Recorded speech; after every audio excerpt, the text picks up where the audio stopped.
तो इस कहानी की शुरुआत में हम बेकी और डैन नाम के दो कपल को हम माउंटेन क्लाइंबिंग करते हुए देखते हैं, जिनके साथ बेकी की बेस्ट फ्रेंड हंटर भी होती है। और अब चढ़ते चढ़ते डैन एक छोटी सी केव के पास पहुंचता है, जिसमें हाथ रखने पर उसमें से एक बर्ड अचानक से बाहर निकलता है, जिससे कि डैन डिसबैलेंस होकर रस्सी से लटक जाता है। इस ऊंचाई पर बेकी और हंटर चाहकर भी उसकी मदद नहीं कर सकती थी, क्योंकि कुछ ही देर बाद रस्सी टूटने की वजह से डैन नीचे गिरकर मर जाता है। अब इस बात को पूरे 51 वीक का समय बीत जाता है, पर अब तक बेकी अपने हस्बैंड की मौत को भुला नहीं पाई थी। वो अक्सर डिप्रेस रहती थी, जिस वजह से उसने हद से ज्यादा अल्कोहल कंज्यूम करना स्टार्ट कर दिया था। साथ ही वो डैन के नंबर पर आज भी कॉल करती रहती थी, जिसका कोई मतलब नहीं था, और उसने अब तक डैन की अस्थियों को अपने पास संभाल कर रखा हुआ था। इसके बाद जब बेकी बार से बाहर निकलती है तो वहां पर उसके डैड उसका इंतजार करते हुए मिलते हैं, जिनका नाम जेम्स होता है। दरअसल जेम्स का मानना था कि डैन एक अच्छा लड़का नहीं है, जिस वजह से वो अपनी बेटी की शादी उससे नहीं करना चाहते थे,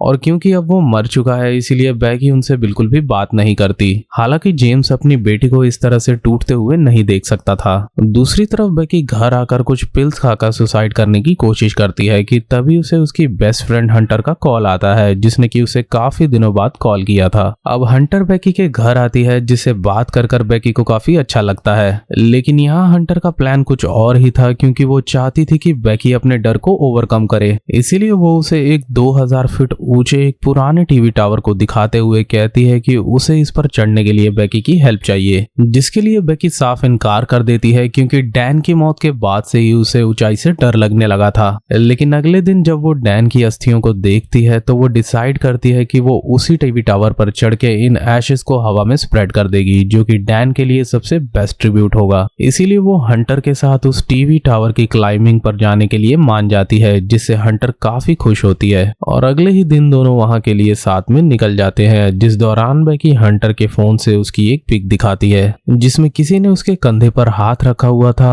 अब जहां तक बेकी जानती थी कि हंटर का कोई भी बॉयफ्रेंड नहीं था, इसीलिए वो उसे इस बारे में पूछती है, जिस बात को हंटर मजाक में टाल देती है। फिर रात के समय ये लोग एक होटल में रुकते हैं, जहां से वो टावर साफ दिख रहा होता है, क्योंकि उसके ऊपर एक लाइट जल रही होती है ताकि कोई प्लेन उससे ना टकरा जाए। अब बातों ही बातों में बेकी देखती है कि उसके फोन की बैटरी लो हो चुकी है, इसीलिए हंटर उसके फोन को वहां के एक लैंप के बल्ब को निकालकर उसे चार्ज कर दिखाती है, जो कि आगे चलकर बेकी के लिए एक लाइफ सेविंग हैक साबित होने वाला है। लेकिन कैसे, इसका खुलासा आगे की स्टोरी में होगा। अब अगली सुबह होते ही दोनों लड़कियां अपने आगे के सफर पर निकल जाती हैं, जिस दौरान हमें पता चलता है कि हंटर असल में एक प्रोफेशनल व्लॉगर बन चुकी है, जिसके काफी सारे फॉलोअर्स भी हैं। अब वो अपने इस सफर को व्लॉग ड्राइविंग करते हुए बना रही थी, जिस वजह से उनका एक ट्रक से एक्सीडेंट होते होते बाल बाल बचता है। इसके बाद आगे जाने पर इन्हें एक गेट मिलता है, जहां से इनकी गाड़ी आगे नहीं जा सकती थी, इसलिए दोनों यहां से टावर तक वॉक करके जाने का फैसला करती हैं, जहां पर आगे जाने पर इन्हें एक जानवर दिखाई देता है, जिसे कि वल्चर जिंदा ही खा रहे होते हैं। अब बेकी को ये सब देखकर बिल्कुल भी अच्छा नहीं लगता। इस पर हंटर उसे समझाते हुए कहती है कि यही कुदरत का नियम है, भूख के आगे किसी को कुछ भी नहीं दिखाई देता, फिर चाहे वो जानवर हो या फिर इंसान। इसके बाद वो इसका भी व्लॉग बनाती है। अब ये लोग उस टावर तक पहुंच चुके थे, जिसकी हालत काफी खराब होती है। साथ ही बेकी उस टावर की ऊंचाई देखकर काफी ज्यादा डर जाती है, इतना कि उसका पूरा शरीर कांपने लगता है, जो देख हंटर उसको समझाते हुए कहती है कि डैन की मौत के बाद से भी उसे भी अपनी परछाई तक से डर लगने लगा था, पर वो अब उस डर से बाहर निकल चुकी है, इसीलिए बेकी को भी ये कर अपने डर पर जीत पानी होगी। वो एक रोप के जरिए बेकी को खुद के साथ अटैच करती है और अब वो बेकी को क्लाइंबिंग में लीड करेगी। यहाँ टावर में अगले 1800 फीट तक अंदरूनी सीढ़ियों के जरिए इन्हें चढ़ाई करनी थी, पर टावर पुराना होने की वजह से इसकी सीढ़ियों में जंग लगा हुआ था और सभी स्क्रूज ढीले हो चुके थे। साथ ही वो काफी हिल भी रही होती है, लेकिन यहाँ पर हंटर जल्दी से चढ़ाई चालू करती है, जिसके पीछे बेकी भी जाती है। अब चढ़ाई शुरू करते ही एक स्टेप टूटकर बेकी के हाथ में आ जाता है, जिस वजह से वो वापस जाना चाहती थी, लेकिन हंटर उसे अपने पीछे आने के लिए कहती है। अब किसी तरह से ये लोग 1800 फुट तक की चढ़ाई को पूरा कर लेते हैं, जिसके बाद अब बचे हुए थे 200 फुट, जो कि इन्हें बाहरी सीढ़ियों के जरिए चढ़ना था, जिनकी हालत और भी बदतर होती है क्योंकि वो बाहर थी और साथ ही इतनी ऊंचाई पर थी कि हवा काफी तेज चल रही होती है। इसीलिए एक बार फिर से बेकी के हाथ पैर डर की वजह से कांपने लगते हैं, पर हंटर को ऊपर तक चढ़ना था, इसीलिए बेकी को भी पीछे जाना पड़ता है। जहां जाते वक्त इनके रास्ते में एक डिस्क भी आती है, जिसे हंटर बिना डरे पार कर लेती है और बेकी भी डरते करते हुए उसे पार करती है। अब इसी दौरान हंटर को ना जाने क्या सूझता है, वो सीढ़ियों को हिलाकर बेकी को डराने की कोशिश करती है। मतलब कि लेवल देख रहे हैं आप लड़की का, इस ऊंचाई पर उसे ये मजाक करना है। अब क्योंकि ये एक बेवकूफी थी तो इसकी वजह से लैडर का एक नट निकल जाता है और जैसे ही दोनों ऊपर पहुंचते हैं वैसे ही दूसरा नट भी गिर पड़ता है, पर इन दोनों को इसका कोई भी अंदाजा नहीं था। अब टावर के टॉप पर पहुंचकर हंटर कुछ फोटोज क्लिक करती है और साथ ही वो अपने ड्रोन को निकालकर उससे कुछ बेहतरीन शॉट्स लेती है, मगर इतने से उसका मन नहीं भरा था, इसीलिए वो वहां से एक हाथ से लटक कर पोज करती है और साथ ही वो बेकी को भी ऐसा करने के लिए कहती है, जिसे हमेशा की तरह उसकी ये बात माननी पड़ती है क्योंकि बेकी को हंटर ने पकड़ा हुआ था। हालांकि उसके हाथ की पकड़ कमजोर हो रही थी, लेकिन हंटर उसे सही समय पर ऊपर खींच लेती है। इसके बाद बेकी डैन की राख को चारों तरफ हवा में स्प्रेड करती है, जिस दौरान बेकी नोटिस करती है कि उससे ज्यादा तो हंटर डैन के लिए रो रही है। हालांकि अब हम देख पाते हैं कि बेकी का सारा डर खत्म हो चुका था और साथ ही वो खुश भी थी, इसीलिए वो अब वहां से नीचे उतरने का फैसला करती है। अब बेकी इसमें आगे जाएगी, पर जैसा कि हमें पता है कि सीढ़ियों के दोनों नट्स निकल चुके थे, इसीलिए बेकी के उन पर पैर रखते ही वो सीढ़ियां टूट जाती हैं। पर हंटर बेकी को सही समय पर ऊपर खींच लेती है, जिस वजह से दोनों काफी हंसती हैं क्योंकि उन्हें लग रहा था कि कुछ ही सीढ़ियां टूटी होंगी, पर जब वो नीचे देखती हैं तो उन्हें पता चलता है कि बाहर की सारी सीढ़ियां टूट चुकी हैं। साथ ही बेकी का बैग जिसमें खाने पीने का सामान था वो भी डिस्क पर गिर चुका है और इस टावर पर लगे एंटीना के रेडियो सिग्नल की वजह से इनके फोन का सिग्नल भी ब्लॉक था। मतलब कि अब दोनों सच में बुरी तरह से फंस चुके थे, जिस बात का डर बेकी को शुरुआत से ही था। इसी बीच इन्हें टावर के टूल बॉक्स से एक बाइनोकुलर और एक फ्लेयर गन मिलती है, जिसे वो सिर्फ एक बार फायर कर सकते थे।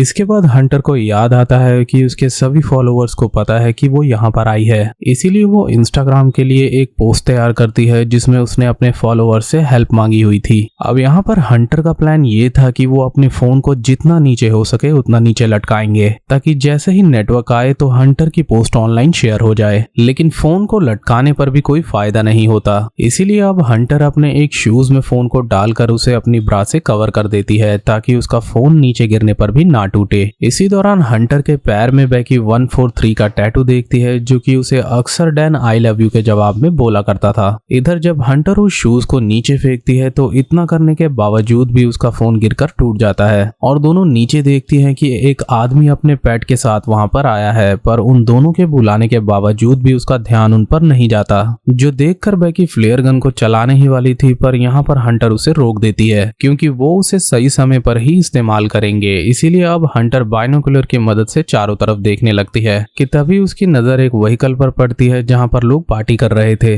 जिस वजह से हंटर रात को फ्लेयर गन इस्तेमाल करने का फैसला करती है ताकि वो लोग उसे देखकर उनके लिए मदद ला सकें। अब बेकी अपना और डैन का एक वीडियो देख रही होती है जिसमें वो देखती है कि उसे और डैन को साथ में डांस करता देखकर हंटर काफी उदास लग रही थी। अब क्योंकि रात हो चुकी थी तो अब समय था फ्लेयर गन के इस्तेमाल का, जिसे फायर करते ही व्हीकल के लोग उन्हें देख लेते हैं, जिस बात से दोनों काफी खुश होती हैं। लेकिन वो लोग असल में चोर थे जो कि उनकी वहां खड़ी हुई कार को लेकर चले जाते हैं। अब क्योंकि वो लोग चोर थे इसीलिए वो किसी को भी इनके टावर पर फंसे होने के बारे में नहीं बताएंगे। अब यहाँ पर काफी रात हो चुकी थी, लेकिन दोनों चाहकर भी वहां पर नहीं सो सकती थी क्योंकि अगर उन्होंने ऐसा किया तो वो नीचे गिर सकती थी। इसीलिए सही मौका देखकर बेकी हंटर से उसके पैर पर मौजूद 143 वाले टैटू के बारे में पूछती है, जिस पर हंटर बेकी से रिवील करती है कि उसके और डैन की शादी के 6 महीने पहले से ही उन दोनों का अफेयर चल रहा था। लेकिन जब हंटर को उनकी शादी का पता चला तो उसने डैन से चुपचाप ब्रेकअप कर लिया। हालांकि बेकी की ही तरह उसे भी डैन की मौत का दुख है। अब इन्हीं बातों के दौरान यहाँ पर सुबह हो जाती है और इन्हें पता चलता है कि इन्हें यहाँ फंसे हुए 24 घंटे पूरे हो चुके हैं। साथ ही यहाँ पर बेकी हंटर से काफी नाराज भी थी, इसीलिए उसे खुश करने के लिए हंटर डिस्क पर गिरे हुए बैग को वापस लाने का फैसला करती है क्योंकि उसमें दूसरे जरूरी सामान के साथ साथ खाने पीने की चीजें भी थी। हंटर एक रस्सी के सहारे नीचे लटक जाती है, लेकिन वो डिस्क पर गिरे हुए बैग तक नहीं पहुंच पा रही थी, इसीलिए वो रस्सी को छोड़कर डिस्क पर बिना डरे हुए कूद जाती है। फिर वो बैग सेल्फी स्टिक की मदद से उस रस्सी से बांध देती है और खुद वापस जंप मारकर वो उस बैग के सहारे लटक जाती है, जिसे बेकी ऊपर खींचने की लगातार कोशिश करती है। साथ ही हंटर भी ऊपर चढ़ने की कोशिश कर रही थी, लेकिन अचानक से हंटर के हाथ से रस्सी छूट जाती है, जिससे बेकी को लगता है कि वो नीचे गिर गई है। हालांकि जब वो वापस नीचे देखती है तो हंटर अब भी उस बैग के सहारे लटकी हुई थी, पर क्योंकि उसके दोनों हाथ इंजर्ड हो गए थे इसीलिए बेकी को उसे ऊपर खींचना पड़ता है। अब बेकी एक नोट लिखती है कि वो लोग यहाँ पर फंसे हुए हैं, जिसके बाद वो ड्रोन की मदद से इस नोट को पास ही के होटल में पहुंचाने की कोशिश करेगी। लेकिन आधे रास्ते जाने पर ही ड्रोन की बैटरी लो हो जाती है, इसीलिए बेकी को उस ड्रोन को वापस बुलाना पड़ता है। अब कुछ ही देर बाद वहाँ पर रात हो जाती है, जिस वजह से बेकी की आंख लगने लगती है और वो एक बहुत ही बुरा सपना देखती है कि हंटर को वल्चर्स खा रहे होते हैं। इस वजह से उसकी आंख खुल जाती है और फिर वो टावर की लाइट को देखकर बेकी को आइडिया आता है कि इससे वो ड्रोन को चार्ज कर सकती है, जैसे उसे हंटर ने होटल में सिखाया था। इसीलिए सुबह होते ही बिना किसी सेफ्टी के बेकी ऊपर चढ़ जाती है और वो बल्ब निकालकर ड्रोन को चार्ज करने की कोशिश करती है, क्योंकि वो सॉकेट लाना भूल गई थी। इसीलिए वो होल्डर में अपनी वेडिंग रिंग डालकर उसमें से करंट पास करवाने की कोशिश करती है, जो तरकीब काम भी कर जाती है और यहाँ पर ड्रोन चार्ज होने लगता है। पर बेकी को उसके चार्ज होने तक मतलब कि करीब 1 घंटे उसी पोजीशन में रहना होगा। अब यहाँ पर वल्चर्स के रूप में एक और मुसीबत आ जाती है, जो कि लगातार उस पर हमला कर रहे थे, जिस वजह से उसका बैग नीचे गिर जाता है। और सबसे बड़ी बात ये थी कि नीचे खड़ी हुई हंटर ने उस बैग को पकड़ने की कोशिश भी नहीं की। हालांकि बेकी ड्रोन चार्ज कर नीचे आ जाती है। अब उन्हें बस 10 बजे तक का इंतजार करना था, क्योंकि तभी होटल का स्टाफ आएगा, जिसके बाद वो अपने प्लान को अंजाम देंगी। फिर 10 बजते ही बेकी ड्रोन को होटल तक उड़ाने में लग जाती है, जिस समय ड्रोन को एक रास्ते से जा रहा ट्रक टक्कर मार देता है, जिससे उनका ये प्लान भी फेल हो जाता है। साथ ही बेकी देखती है कि तूफान भी आने वाला है, इसीलिए वो अब हंटर के जूते का इस्तेमाल कर अपने फोन को नीचे फेंकने का फैसला करती है, ताकि उनका मैसेज डिलीवर हो सके। इसीलिए वो हंटर से उसका जूता मांगती है, तो हंटर उसे बताती है कि वो तो नीचे पड़ा है। इस पर बेकी उसे कहती है कि उसे दूसरे पैर का जूता चाहिए, जिसके जवाब में हंटर उसे बोलती है कि मैं भी तो नीचे पड़ी हूँ। और यहाँ हम देखते हैं कि हंटर की लाश नीचे डिस्क पर पड़ी हुई थी, जिसे वल्चर्स खा रहे थे। मतलब कि पिछली रात बेकी ने कोई सपना नहीं देखा था, बल्कि वो सच था, क्योंकि हंटर उसी वक्त मर चुकी थी जब उसका पैर फिसला था। और बेकी का दिमाग ये नहीं मान पा रहा था कि इस बुरी सिचुएशन में वो अकेले फंसी हुई है, इसीलिए उसे हंटर के जिंदा होने का हेलुसिनेशन हो रहा था, जिस वजह से हम समझ पाते हैं कि हंटर ने वो बैग क्यों नहीं पकड़ा था। और अब तक बेकी सब कुछ अकेले ही कर रही थी, लेकिन अब पूरी सच्चाई उसके सामने थी, इसीलिए किसी तरह से वो उस तूफान को सरवाइव करती है। जिसके बाद सुबह के वक्त हम बेकी को बेहोश देखते हैं, जिसे एक वल्चर खा रहा था। पर अचानक ही बेकी उस वल्चर की गर्दन पकड़कर उसे पटककर मार डालती है। मतलब कि ये बेकी का ही एक प्लान था, ताकि वो उस वल्चर को खाकर अपनी भूख मिटा सके। अब यहाँ पर हमें हंटर की वो बात याद आती है, जब उसने कहा था कि भूख सबको मजबूर कर देती है, फिर चाहे वो जानवर हो या फिर इंसान। अब बेकी में कुछ एनर्जी आ चुकी थी, इसीलिए वो रोप के सहारे लटक कर इस डिस्क पर पहुंचती है, जहां हंटर की लाश को वल्चर्स खा रहे होते हैं। हालांकि यहाँ पर बेकी को देखकर वल्चर उड़ जाते हैं, जिसके बाद बेकी अपने फोन पर जेम्स के लिए एक मैसेज टाइप कर देती है।